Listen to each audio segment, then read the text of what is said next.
ವಿಜಯಾನಂದ ಕಾಶಪ್ಪನವರ್ ಅಂದ ತಕ್ಷಣ ಶುರು ಆಗದೆ ಪಂಚಮಸಾಲಿ ಹೋರಾಟ. ಅಯ್ಯೋ ದೇವ್ರೆ, ಶುರು ಮಾಡಿದವ್ರು ಇವರು, ಯತ್ನಾಳ್ ಸ್ವಾಮಿಗಳು. ಈಗ ನೋಡಿದ್ರೆ ಇಲ್ಲ, ನ್ಯೂಟ್ಲ್ ಆಗ್ಬಿಟ್ರು ಕಾಶಪ್ಪನವರು, ಕಾಂಗ್ರೆಸ್ ಸರ್ಕಾರ ಬಂದ್ಬಿಡ್ತು. ಯಾಕೆ ಸರ್ ಇಂಥ ಆರೋಪಗಳು? ಏನ್ ಸತ್ಯ ಏನು? ಒಂದು ಪಕ್ಷದ ಸೀಮಿತವಾಗಿ ಹೋರಾಟಗಳು ನಡೀಬಾರ್ದು. ಯಾಕಂದ್ರೆ ಒಂದು ಸಮುದಾಯ ಅಂದ ಮೇಲೆ ಅಲ್ಲಿ ಎಲ್ಲ ಪಕ್ಷದ ನಾಯಕರು ಇರ್ತಾರೆ. ಹೌದು, ಇಲ್ಲಿ ಎಲ್ಲ ಪಕ್ಷದ ನಾಯಕರು ಇದೆ. ಹೌದು, JDS ನಲ್ಲಿ ಇದೀವಿ, ಕಾಂಗ್ರೆಸ್ ನಲ್ಲಿ ಇದೀವಿ, BJP ಇದೀವಿ.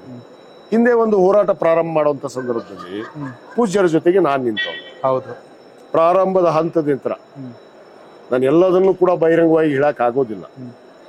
ಆರ್ಥಿಕವಾಗಿ ಗೊತ್ತಾಯ್ತು. ಅವ್ರಿಗೆ ಇವತ್ತು ಜನ ಬೆಂಬಲ ಧೈರ್ಯವನ್ನು ಕೊಟ್ಟಂತವ್ನು ನಾನು, ಜನ ಬೆಂಬಲವನ್ನು ತಂದಂತವ್ನು ನಾನು. ಸುಮಾರು 12 ಲಕ್ಷ ಜನ ಸೇರಿದ್ರು. ಒಂದು ಘಟನೆ ನಡೀಲಿಲ್ಲ.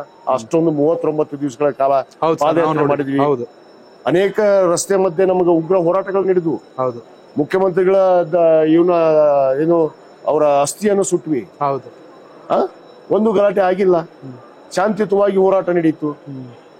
ಇವತ್ತು ಅವತ್ತು ನಡೆದಂತ ಹೋರಾಟ ಒಂದು ಪಕ್ಷಾತೀತವಾದ ಹೋರಾಟ. ಈಗ ಮೊನ್ನೆ ಆಗಿದಂತ ಹೋರಾಟ ಇದು ಭಾರತೀಯ ಜನತಾ ಪಕ್ಷದ ಪ್ರಾಯೋಜಿಕ ಹೋರಾಟ ಆಯ್ತು. ಉದ್ದೇಶಪೂರ್ವಕವಾಗಿ ಬಿಜೆಪಿ ಕೃಪಾಪೋಷಿತ ನಾಟಕ. ಅಲ್ಲಿ RSS ಅವರು ಒಂದು ಪಾತ್ರ ವಹಿಸಿದ್ರು, ಕಲ್ತೂರು. ಸರ್, ನಿಮ್ ಪ್ರಕಾರ ಪಂಚಮಸಾಲಿ ಹೋರಾಟ ನಿಮ್ ಪ್ರಕಾರ ಸರಿಯಾದ ದಾರಿಯಲ್ಲಿ ಹೋಗ್ತಾ ಇದೆ? ನೋಡಿ, ಸರಿಯಾದ ದಾರಿಯಲ್ಲಿ ಹೋಗ್ತಾ ಇತ್ತು. ಈಗ ದಾರಿನೇ ತಪ್ಪಿಸ್ಬಿಟ್ರು. ದಾರಿ ತಪ್ಪಿಸಿ ನಿನ್ನೆ ಹೇಳ್ತಾರೆ ನಾವು 2A ಮೀಸಲಾತಿನೇ ಕೇಳಿಲ್ಲ ಅಂತ ಹೇಳ್ತಾರೆ. ಹೌದು, ಹೌದು, ಯತ್ನಾಳ್ ಅವರು. ಅಲ್ಲ, ಇವ್ರದ್ದು ಡಬಲ್ ಸ್ಟ್ಯಾಂಡರ್ಡ್ ಅನ್ಸಲ್ವಾ? ಅಲ್ವಾ ಸರ್? Double standard ಅನ್ಸಲ್ವಾ? ಹೌದು. ಇವ್ರದ್ದು ಮನಸ್ಥಿತಿ ಏನಿದೆ?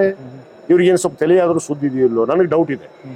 ಈ ಮನುಷ್ಯಂದು ಸುಮ್ನೆ ಮೈಕ್ ಬಂದ ತಕ್ಷಣ ಏನೇನೋ ಮಾತಾಡೋದು, ಯಾರಿಗೋ ಬೇಯೋದು, ಯಾವನು ಇವನು ನಾಯಿ ಅನ್ನೋದು ಇವ್ರ ಸಂಸ್ಕೃತಿನ ಇದು?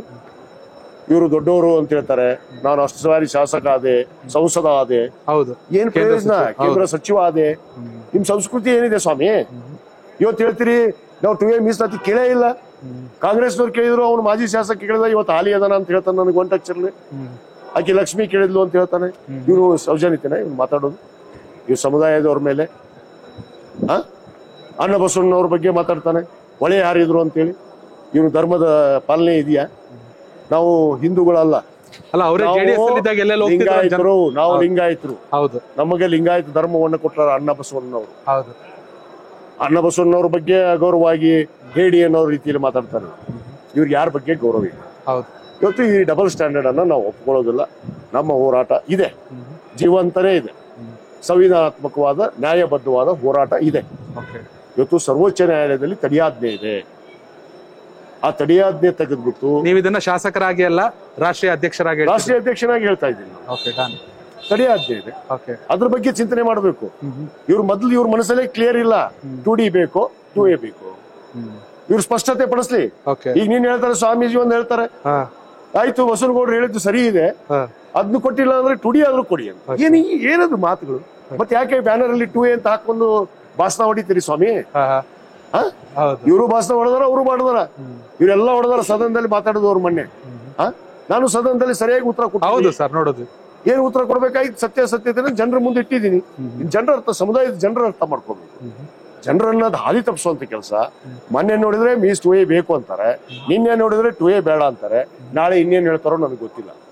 ಇವ್ರು SC ಕೇಳಿದ್ರು ಆಶ್ಚರ್ಯ ಪಡಂಗಿಲ್ಲ ನೀವು. ಅಂದ್ರೆ ಇವ್ರದ್ದು ಬುದ್ಧಿಮಟ್ಟ ಸರಿ ಇಲ್ಲ.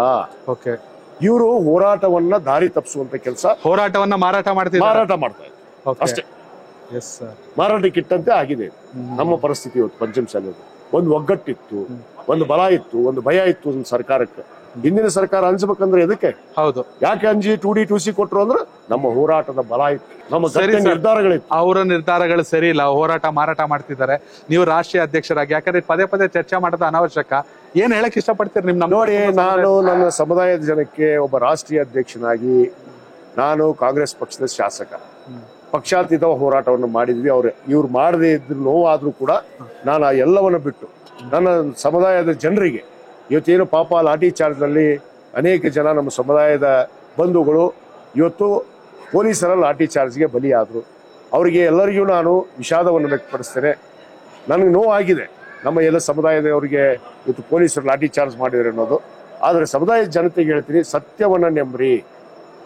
ಮೋಸಕ್ಕೆ ಯಾವುದೇ ಸುಳ್ತಕ್ಕೆ ಒಳಗಾಗದೆ ಇವತ್ತು ನ್ಯಾಯಬದ್ಧವಾದ ಹೋರಾಟ ನಮ್ಮದಾಗಿದೆ.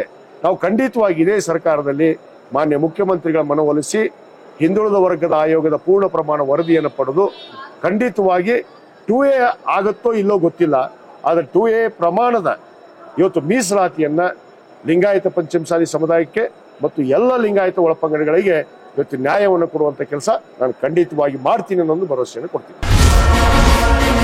ಕನೆಕ್ಟ್ ಕರ್ನಾಟಕ ಇದು ನಿಮ್ಮ ನೆಟ್ವರ್ಕ್.